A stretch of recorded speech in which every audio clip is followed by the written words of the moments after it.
ফুলদানি হৈ জিলিকিছে মিছন জলজীৱন আঁচনিৰ পানী যোগান প্ৰকল্প।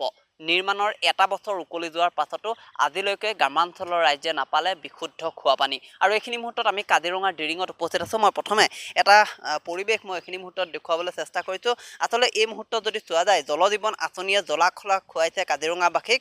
গ্ৰেটাৰ কাজিৰঙা পানী যোগান আঁচনিয়ে এক প্ৰকাৰ ঘোলা পানী খুৱাইছে কাজিৰঙাৰ বিভিন্ন অঞ্চলক।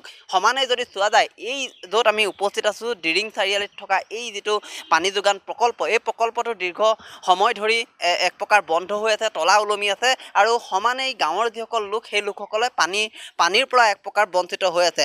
আচলতে দেশৰ গ্ৰামাঞ্চলৰ যিসমূহ জনতা, সেই জনতাক বিশুদ্ধ খোৱা পানী যোগানৰ বাবে ইতিমধ্যে দেশত চলি আছে প্ৰধানমন্ত্ৰীৰ অভিলাষী আঁচনি মিছন জলজীৱন। কিন্তু অসমত এই আঁচনি এক প্ৰকাৰ প্ৰশাসনত পৰিণত হোৱাৰ দিশে আগবাঢ়িছে। ৰাজ্যৰ ভিন্ন প্ৰান্তৰ লগতে জলজীৱন আঁচনিৰ ঠিকাদাৰ কৰ্মচাৰীৰ লুণ্ঠনৰ এক প্ৰকাৰ শেষ নোহোৱা ছবি কাজিৰঙাৰ মিছন জলজীৱনৰ নামত চূড়ান্ত পৰ্যায়ত এক প্ৰকাৰ লুণ্ঠন চলা পৰিলক্ষিত হৈছে।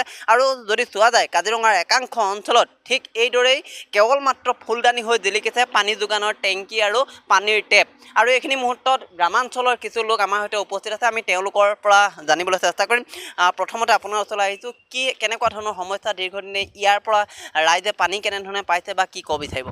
আচলতে চাওক, জলজীৱন মিছনৰ আচলতে গোটেই বস্তুটো প্ৰশাসনত পৰিণত হৈছে। আজি বহুত দিনেই হ'ল, প্ৰায় মোটামুটি এই টেংকিটো বনাই থোৱা আজি প্ৰায় 2-3 বছৰমানেই হ'ল, কিন্তু পানী নাই।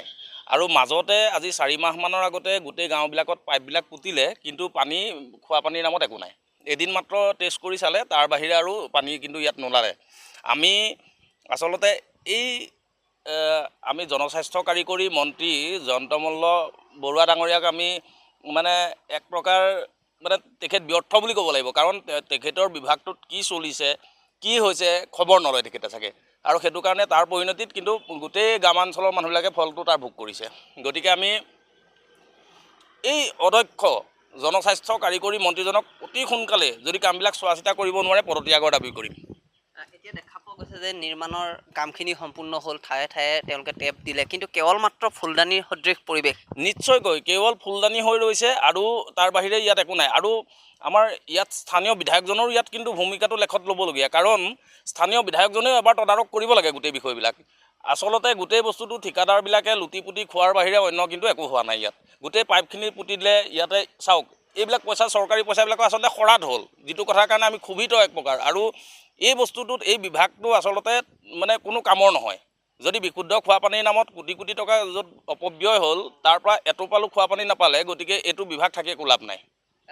কেৱল মাত্ৰ জলজীৱন আঁচনিৰ নামত কেৱল মাত্ৰ ঠিকাদাৰ ধনী হ'ল বা ঠিকাদাৰে সম্পূৰ্ণৰূপে লুণ্ঠন চলালে। নিশ্চয়কৈ ঠিকাদাৰজনেই ধনী হ'ল, ঠিকাদাৰে পইচা পালে। আৰু আচলতে বিভাগটোত কি হৈছে, আমাৰ প্ৰভুজনক আমি অনুৰোধ জনাম, এবাৰ চাওক তেখেতৰ বিভাগটোত আচলতে কি হৈ আছে, কি সংঘটিত হৈ আছে।